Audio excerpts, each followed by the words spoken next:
तो hello friends, कैसे हो आप सब। उम्मीद करता हूँ आप सब एकदम खैरियत से होंगे। तो स्वागत है आपका फिर से हमारे चैनल एग्री पाठशाला में।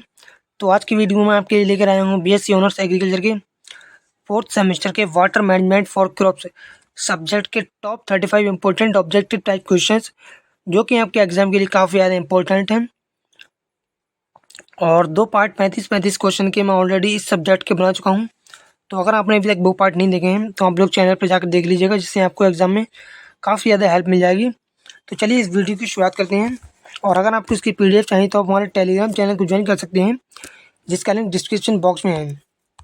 तो इसका पहला क्वेश्चन है, कौन सी सिंचाई विधि खरपतवार की वृद्धि को कम करती है। तो इसका आंसर होगा option number B, drip. Drip में केवल जड़ों को ही पानी मिलता है, बाकी जगह सूखी रहती है, इसलिए खरपतवार नहीं उगते। अगला क्वेश्चन है, which crop is most sensitive to water stress at flowering stage. यानी कौन सी फसल फूल अवस्था पर जल तनाव के प्रति संवेदनशील है। तो इसका आंसर होगा ऑप्शन नंबर बी, मेज यानी मक्का। मक्का में टसलिंग और फूल अवस्था पर पानी की कमी उपज को बहुत घटा देती है। अगला क्वेश्चन है, प्रभावी वर्षा का अर्थ है। तो इसका आंसर होगा option number C, portion of rainfall effectively used by crop. यानी प्रभावी वर्षा वह है जो वास्तव में फसल को लाभ पहुंचाती है। अगला क्वेश्चन है, फसल वृद्धि के लिए कौन सी मृदा नमी दशा सर्वोत्तम है। तो इसका आंसर है option number B, field capacity यानी क्षेत्र क्षमता। फील्ड कैपेसिटी पर पौधों को पर्याप्त जल और वायु दोनों मिलते हैं। अगला क्वेश्चन है, किस फसल को जल प्रिय फसल कहा जाता है। तो इसका आंसर है ऑप्शन नंबर बी, राइस यानी धान। धान को बढ़ने के लिए लगातार पानी चाहिए, इसलिए इसे जल प्रिय फसल कहते हैं। अगला क्वेश्चन है, धान फसल के लिए डेल्टा लगभग कितना होता है। तो इसका आंसर है ऑप्शन नंबर सी, 120 सेंटीमीटर। धान को पूरे सीजन में लगभग 120 सेंटीमीटर पानी चाहिए। अगला क्वेश्चन है, जल की ड्यूटी को किसमें व्यक्त किया जाता है। तो इसका आंसर है ऑप्शन नंबर बी, हेक्टर प्रति क्यूबिक। ड्यूटी बराबर 1 क्यूबिक पानी से जितना क्षेत्र सिंचित हो सकता है। अगला क्वेश्चन है, कौन सी फसल प्रणाली सर्वाधिक पानी उपयोग करती है। तो इसका आंसर है ऑप्शन नंबर ए, राइस। दोनों सीजन में धान उगाने से अत्यधिक पानी की खपत होती है। राइस। अगला क्वेश्चन है, कौन सा कारक जल के उपभोग खपत को प्रभावित नहीं करता। तो उसका आंसर है option number C, fertiliser application. खाद फसल की वृद्धि को प्रभावित करती है, लेकिन जल खपत सीधे नहीं बदलती। अगला क्वेश्चन है, गेहूं में सिंचाई की महत्वपूर्ण अवस्था कौन सी है। तो इसका आंसर है option number A, ground root initiation यानी CRI। CRI पर पानी की कमी से जड़ और बालियां सही नहीं बनती। अगला क्वेश्चन है, लीचिंग आवश्यकता किससे संबंधित है। तो इसका आंसर है option number B, salinity control. लवणों को नीचे धोकर निकालने हेतु अतिरिक्त पानी देना लीचिंग कहलाता है। अगला क्वेश्चन है, गेहूं की फसल की उपभोग जल खपत कितनी है। तो इसका आंसर है ऑप्शन नंबर सी, 500 से 600 mm। गेहूं को पूरे सीजन में औसतन 500 से 600 mm पानी चाहिए। अगला क्वेश्चन है, किस फसल को सबसे कम पानी की आवश्यकता होती है। तो इसका आंसर है ऑप्शन नंबर ए, पल्सिस यानी दालें। दलहनी फसलें कम पानी में उगाई जा सकती हैं। अगला क्वेश्चन है, जल का ड्यूटी किसके व्युत्क्रमानुपाती होता है। तो इसका आंसर है ऑप्शन नंबर ए, डेल्टा। डेल्टा बढ़ेगा तो ड्यूटी घटेगी। अगला क्वेश्चन है, किस सिंचाई विधि में दक्षता सबसे अधिक होती है। तो इसका आंसर है ऑप्शन नंबर डी, ड्रिप यानी टपक सिंचाई। ड्रिप सिंचाई में 90% तक दक्षता होती है। अगला क्वेश्चन है, फील्ड कैपेसिटी पर मिट्टी की नमी का तनाव लगभग कितना होता है। तो इसका आंसर रहेगा ऑप्शन नंबर ए, 0.1 से 0.3 एटमॉस्फेयर। फील्ड कैपेसिटी पर पौधे आसानी से पानी ले सकते हैं। अगला क्वेश्चन है, स्थायी मुरझाने बिंदु पर नमी लगभग कितनी होती है।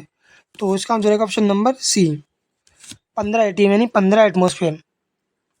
15 वायुमंडल पर पौधे पानी नहीं खींच सकते और मुरझा जाते हैं। अगला क्वेश्चन है, आवश्यक जल और पहुँचाए गए जल का अनुपात क्या कहलाता है? तो इसका आंसर होगा option number B, irrigation efficiency, यानी जितना पानी दिया गया और जितना वास्तव में चाहिए उसका अनुपात बराबर दक्षता। अगला क्वेश्चन है, कौन सी फसल 10 डेसीसेमेंस प्रति मीटर तक लवणता सह सकती है? तो इसका आंसर होगा ऑप्शन नंबर बी, बारले यानी जौ। जौ अत्यधिक लवणीय भूमि में भी उग सकता है। अगला क्वेश्चन है, सिंचाई जल आवश्यकता किन पर निर्भर करती है? तो इसका आंसर होगा option number D, all of the above, यानी rainfall, soil type, crop duration, इन सभी पर सिंचाई जल की आवश्यकता निर्भर करती है। वर्षा, मिट्टी और फसल की अवधि सभी मिलकर जल की आवश्यकता तय करते हैं। अगला क्वेश्चन है, बाष्पोत्सर्जन मापने का उपकरण कौन सा है? तो इसका आंसर होगा ऑप्शन नंबर ए, लाइसीमीटर। लिसीमीटर से बाष्पोत्सर्जन की मात्रा जानी जाती है। अगला क्वेश्चन है, अच्छी फसल वृद्धि हेतु जल स्तर कितनी गहराई से नीचे होना चाहिए? तो इसका आंसर है ऑप्शन नंबर सी, 2 मीटर। बहुत ऊंचा जल स्तर जल भराव की समस्या देता है। अगला क्वेश्चन है, किस फसल को अर्धजलीय फसल कहा जाता है? तो इसका आंसर है ऑप्शन नंबर बी, राइस, यानी धान पानी में डूबा रहकर भी उग सकता है। अगला क्वेश्चन है, असम भूमि के लिए कौन सी सिंचाई विधि सर्वाधिक उपयुक्त है? तो इसका आंसर है ऑप्शन नंबर बी, स्प्रिंकलर,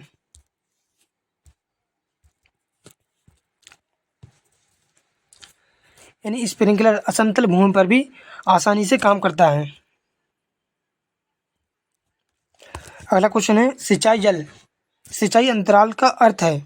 तो इसका आंसर है option number B, time between two irrigations, यानी दो सिंचाइयों के बीच का समय बराबर सिंचाई अंतराल। अगला क्वेश्चन है, सिंचाई जल की उपभोग उपयोग दक्षता सामान्यतः कितनी होती है? तो इसका आंसर है ऑप्शन नंबर डी, 60 से 70%। लगभग 60 से 70% पानी ही वास्तव में पौधों द्वारा उपयोग किया जाता है। अगला क्वेश्चन है, कौन सी फसल सूखे और जल भराव दोनों के प्रति सहनशील है? तो इसका आंसर है ऑप्शन नंबर सी, मेज यानी मक्का। मक्के को न ज़्यादा सूखा और न ज़्यादा पानी सहन होता है। अगला क्वेश्चन है, जल तनाव में वास्तविक उपज और संभावित उपज का अनुपात क्या कहलाता है? तो इसका आंसर है option number B, yield response factor. यह बताता है कि जल तनाव से उपज कितनी घटती है। अगला क्वेश्चन है, जल भराव से सबसे अधिक प्रभावित कौन सी मिट्टी होती है? तो इसका आंसर है ऑप्शन नंबर बी, क्ले, यानी चिकनी मिट्टी। चिकनी मिट्टी में जल निकास खराब होता है, इसलिए यह सबसे अधिक प्रभावित होती है। अगला क्वेश्चन है, सिंचाई जल प्रबंधन का मुख्य उद्देश्य क्या है? तो इसका आंसर है option number C, increase water productivity, यानी जल प्रबंधन का मकसद कम पानी में अधिक उत्पादन लेना है। तो अगला क्वेश्चन है, किस सिंचाई विधि में पानी के साथ उर्वरक दिया जा सकता है? तो इसका आंसर रहेगा ऑप्शन नंबर बी, ड्रिप, यानी ड्रिप में उर्वरक घोलकर पानी के साथ दिया जा सकता है, जिसे हम फर्टिगेशन कहते हैं। अगला क्वेश्चन है, कौन सी फसल को उच्च उत्पादकता हेतु पक्की सिंचाई चाहिए? तो इसका आंसर रहेगा ऑप्शन नंबर सी, राइस, यानी धान। धान के लिए पानी की निरंतर उपलब्धता आवश्यक है। तो अगला क्वेश्चन है, अवशोषण दर किसके साथ घटती है? तो इसका आंसर है option number B, increase in soil compaction, यानी कड़ी मिट्टी में पानी धीरे धीरे रिसता है। अगला क्वेश्चन है, गेहूं की फसल में किस अवस्था पर नमी की कमी सबसे अधिक सब गेहूं की फसल में किस अवस्था पर नमी की कमी से उपज सबसे अधिक घटती है? तो इसका आंसर है option number C, grain filling, यानी दाना भरने के समय पानी की कमी से उपज घट जाती है। अगला क्वेश्चन है, सिंचाई की गहराई और उपज के बीच के संबंध को क्या कहते हैं? तो इसका आंसर होगा ऑप्शन नंबर ए, क्रॉप वाटर प्रोडक्शन फंक्शन, यानी यह दर्शाता है कि कितनी सिंचाई से कितनी उपज प्राप्त होगी। तो फ्रेंड्स, ये थे कुछ बीएससी ऑनर्स एग्रीकल्चर के 4th सेमेस्टर के water management for crops subject के top 35 important objective type questions, जो कि आपके एग्जाम के लिए काफ़ी ज़्यादा इंपॉर्टेंट हैं। तो अगर आपको ये वीडियो पसंद आई हो तो इसको लाइक करना, कमेंट्स करना, शेयर करना और हमारे चैनल एग्री पाठशाला को सब्सक्राइब करना।